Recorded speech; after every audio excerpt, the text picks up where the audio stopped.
Hello, my friends at Cohen Rosen. I'm Rabbah Arlene.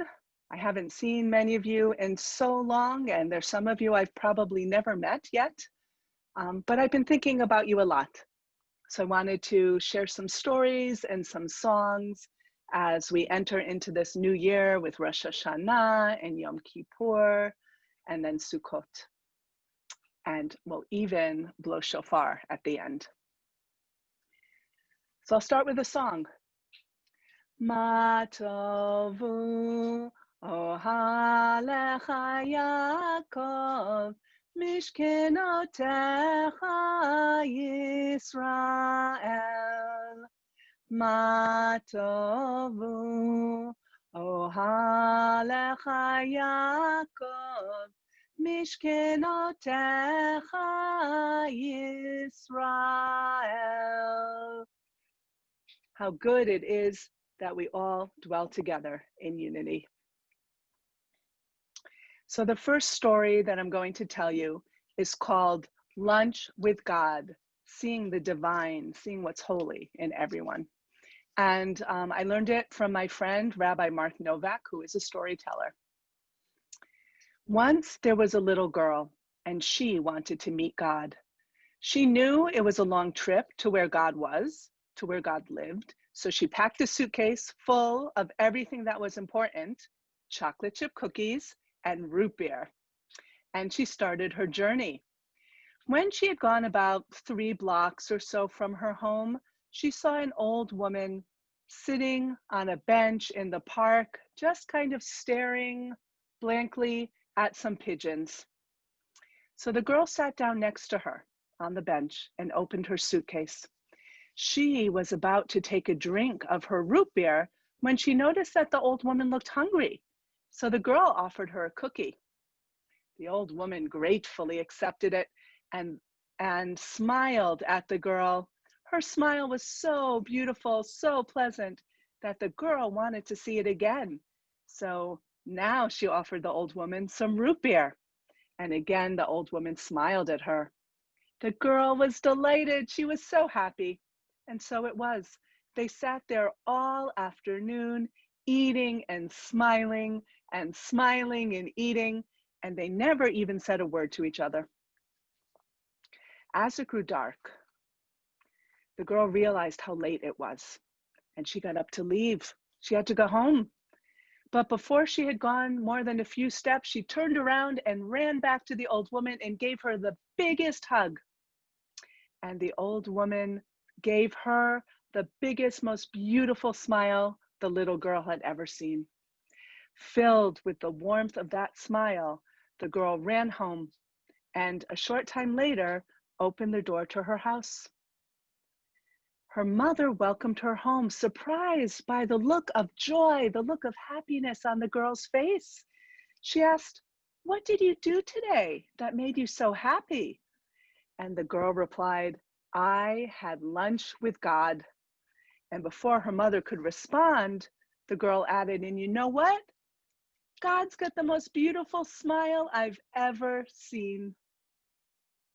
Meanwhile, the old woman, radiant with joy, returned to her home. Her son was stunned by the look of peace and happiness on her face and asked her, "Mom, what did you do today that made you so happy?" And she replied, "I ate cookies in the park with God." And before her son could respond, she added, "And you know what? She's much younger than I expected." So I guess what this story is telling us is that we never know where we're going to see God, right? The little girl saw God in the old woman, and the old woman saw God in the little girl. Was God really there?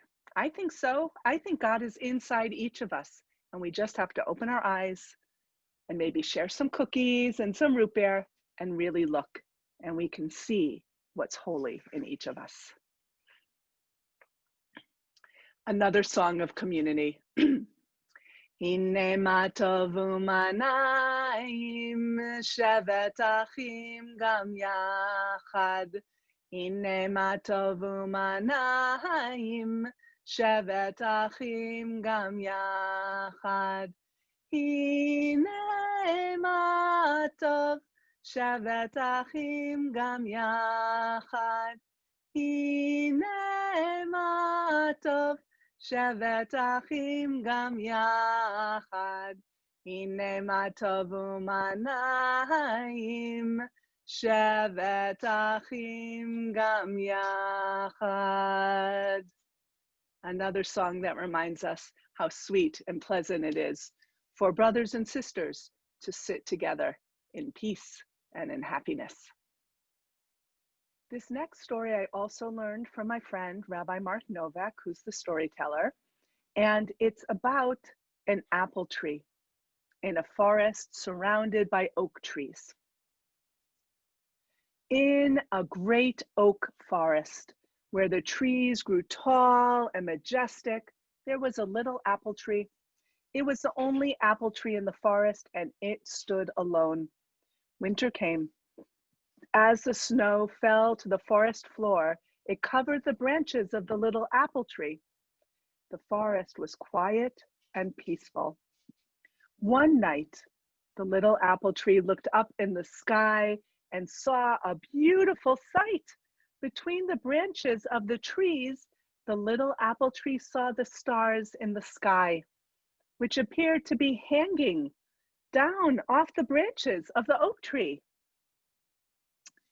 Oh God, whispered the apple tree. How lucky those oak trees are to have such beautiful stars hanging on their branches. I want more than anything in the world to have stars on my branches, just like the oak trees have. Then I would truly feel special. God looked down at the apple tree and said gently, have patience, little apple tree. Time passed. The snows melted and spring came to the land. Tiny white and pink blossoms appeared on the branches of the little apple tree. Birds came to rest on its branches, and people walked by the little apple tree and admired its beautiful blossoms. All summer long, the apple tree continued to grow. The branches of the tree formed a canopy as they filled with leaves and blossoms and flowers. But night after night, the little apple tree looked up in the sky with the millions and millions and millions and millions of stars and cried out, oh God, I want more than anything in the world to have stars in my tree and on my branches and in my leaves, just like those oak trees do.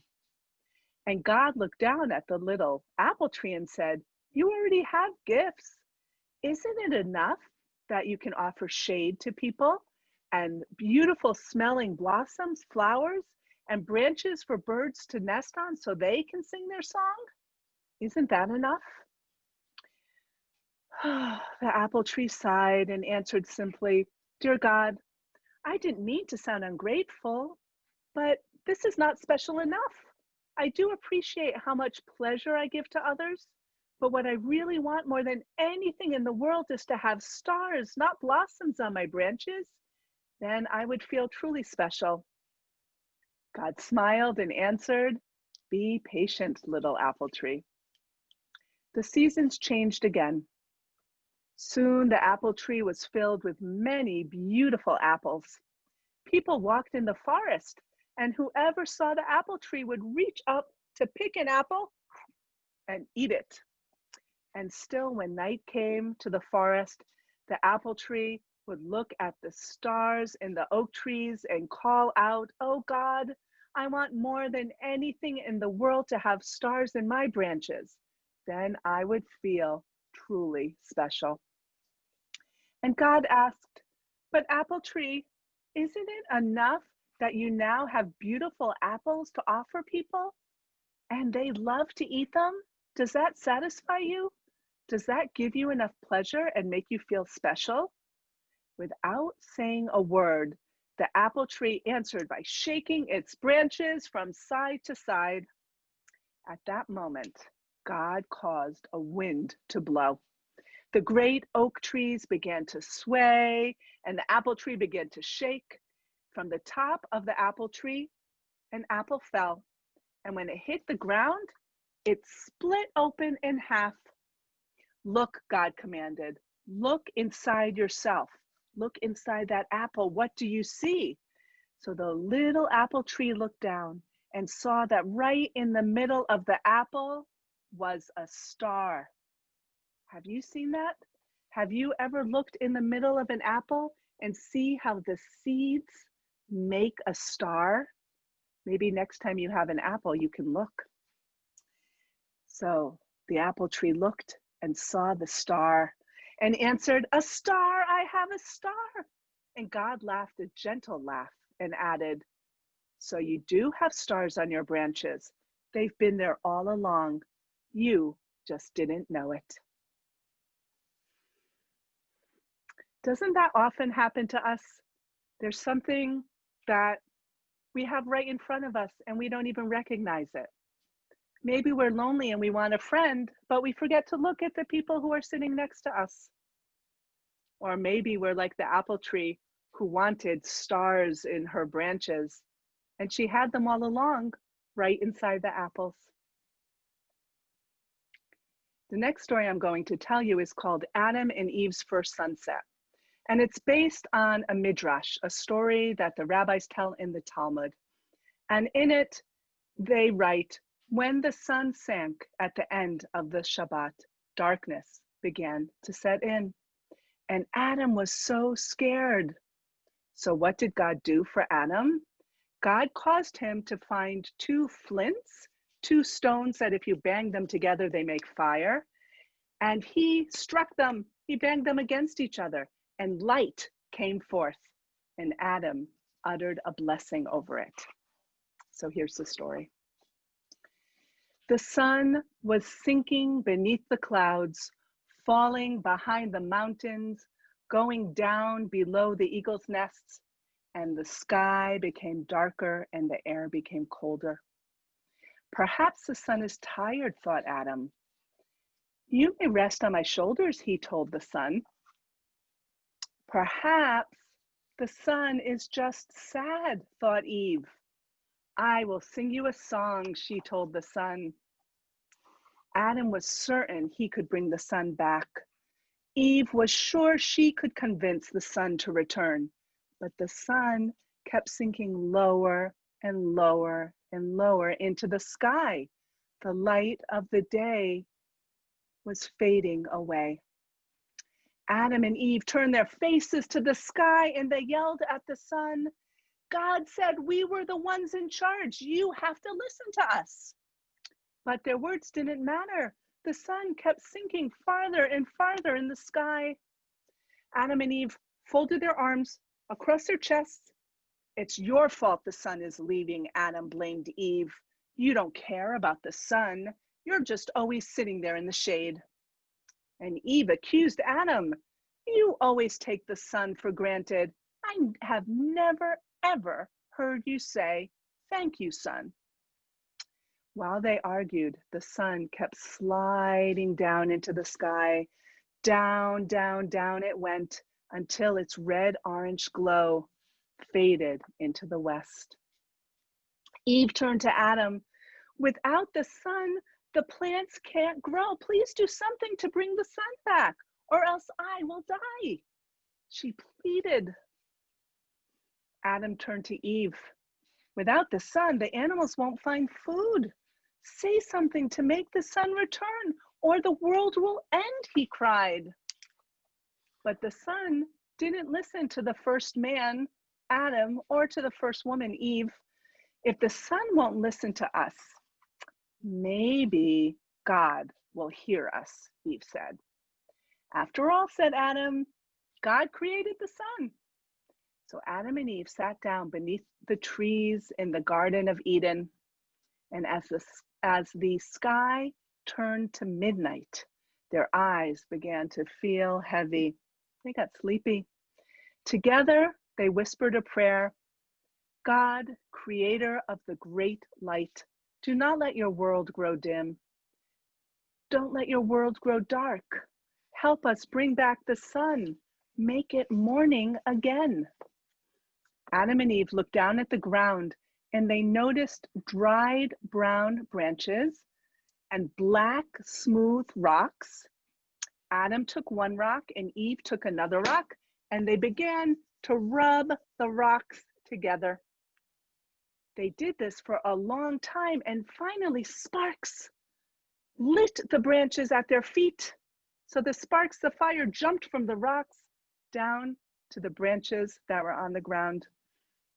God had taught Adam and Eve how to make fire.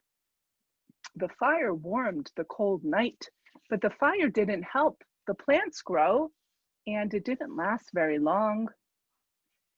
So Adam and Eve made another fire. It brought light to the midnight sky, but it didn't bring back the sun. The earth became cold and dark. I can't take care of it. I can't take care of the earth, admitted Adam. And I can't fix it, said Eve. Once again, they prayed to God. God, creator of the great light, make morning again. But there was no answer. Adam and Eve were afraid of the dark. It was cold. The stars in the sky looked like drops of ice. Adam and Eve huddled close together, and they fell asleep, waiting for the world to end. Then it happened. The eagles woke up in their nests, and the sun blushed in the east. A pink glow wrapped around the mountains and winked behind the clouds. The sky turned purple and then blue. The rooster crowed and announced, "It's morning at last! Cock-a-doodle-doo!" Adam and Eve woke up to watch the sun paint the sky with light. The light wrapped around them like a robe made of gold. Adam and Eve rubbed the sleep from their eyes.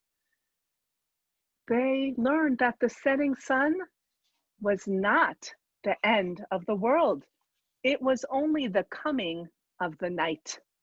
They could brighten the night by making fire, by staying together.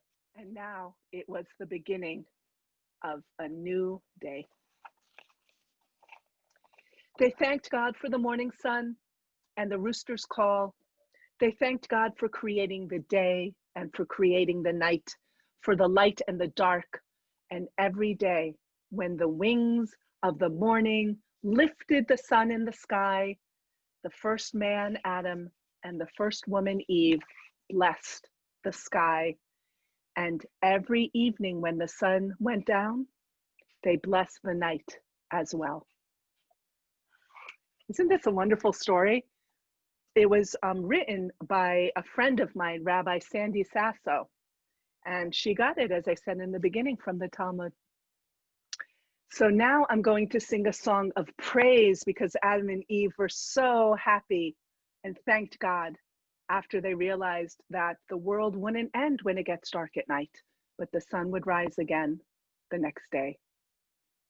Hallelujah, hallelujah, hallelujah, hallelujah, hallelujah, hallelujah, hallelujah, hallelujah, hallelujah, hallelujah, hallelujah, hallelujah. Kol hanshama tehallelujah, hallelujah, hallelujah. Kol hanshama tehallelujah, hallelujah, hallelujah. All souls sing praise, hallelujah, to God. I have one last story to share. This is an old folk tale. I don't know who originally wrote it, but it was told by the Maggid of Dubnov, who was a storyteller in a town called Dubnov, which was in Lithuania, and he lived in the 1700s, so 300 years ago. So he told a story about a king who owned the most beautiful diamond in the world. Every night, the king carefully took this gemstone, this diamond, from its case, and he stared at it lovingly, and he smiled, and he was so happy to look at this beautiful diamond that he owned. But one night, disaster struck, and the diamond fell from his hands, and it hit the floor. And the king picked it up quickly, but when he examined the stone, he saw right away that there was now a thin crack running down the whole length of the diamond. His diamond was ruined. In a panic, the king called every jeweler in his kingdom, but each expert responded in saying that once there's a crack in a diamond, there is no way to fix it. The desperate king, who was getting more and more sad and upset and frantic by the moment, he sent out word to anyone who could repair his broken diamond and said, if you can repair it, you will be richly rewarded. Right? The king could give a lot of money as a reward to whoever would fix this broken diamond. A few days later, a jeweler from a distant province, from a distant part of the kingdom, arrived at the palace. And after examining the diamond very carefully, he promised the king that he would fix everything. The king would have nothing to worry about. So the king gave the jeweler the diamond, and the jeweler said he would be back in a few months. The sad king couldn't wait to see his diamond look as good as new. When the day arrived, he was so excited. The jeweler returned and gave the king a beautiful box. The king shook with excitement and he opened it up quickly. But when the king looked inside, his face turned red and he shook with fury. The same crack still ran down the whole length of the diamond. What have you done? The king screamed. You promised you would fix it. Please, your majesty, said the old man, the jeweler, just turn the stone over. And when the king turned the stone over, he saw that the jeweler had carved petals of a flower at the top of the diamond. So now the crack that ran along the whole side of the diamond looked like it was the stem of a beautiful diamond flower. And the diamond, which was already the most beautiful diamond in the world, was even more beautiful than ever. One of our most basic teachings in Judaism is that the world is filled with cracks, and it's our job as people who God created in God's image, with the ability to create and to repair the world like God did and does, that it's our job to repair those cracks in the world. So when we see someone who's sad, we need to smile at them. And when we see someone who's frightened, we try to make them less scared. And when we see someone who doesn't have enough food, we offer them food to eat, like the little girl did in the first story when she saw the old woman was hungry and she offered her cookies and root beer. So as we are in the high holiday season of Rosh Hashanah and Yom Kippur going into Sukkot, I thought it was only right, before we hear the shofar being blown, to sing Avinu Malkeinu. Avinu Malkeinu, Chanenu Vanenu, Avinu Malkeinu, Chanenu Vanenu, Ki en banu masim, Aseh imanu, Tzedakah v'chesed, Aseh imanu tzedakah v'chesed v'hoshienu. Avinu Malkeinu, Chanenu Vanenu, Avinu Malkeinu Chanenu Vanenu Ki Ein Banu Maasim Aseh Imanu Tzedakah V'Chesed Aseh Imanu Tzedakah V'Chesed V'Hoshienu Avinu Malkeinu Chanenu Vanenu Avinu Malkeinu Chanenu Vanenu Ki Ein Banu Maasim. So now I'm going to put my talit on in preparation to hear the shofar being blown.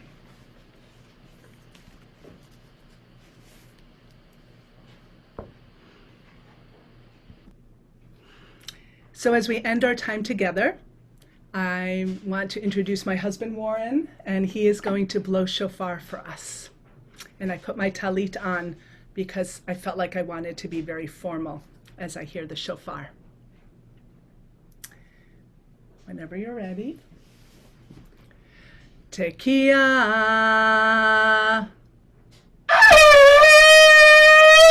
Shevarim, Teruah, Tekiah Gedolah,